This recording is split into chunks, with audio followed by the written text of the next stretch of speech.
آیت الکرسی ایک خدائی تالا۔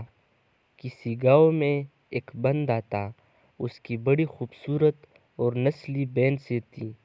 اکثر رات کو ایک چور اس کی حویلی میں بھینسیں چوری کرنے کی نیت سے آتا، لیکن وہاں پر کچھ نہ دیکھ پاتا۔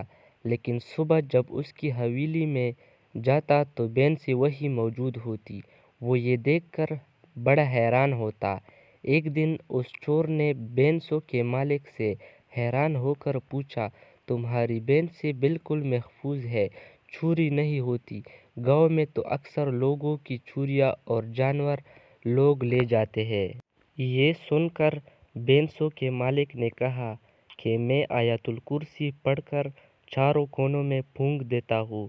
اسی طرح اگر اپنے مال و اسباب پر آیت الکرسی پڑھ کر پھونک دے تو کوئی بھی قیمتی چیز کبھی بھی چوری نہ ہوگی، لیکن شرط یہ ہے کہ یہ عمل پوری یقین کے ساتھ کیا جائے، کیونکہ عمل یقین کے ساتھ ہو تو اثر ضرور کرتا ہے۔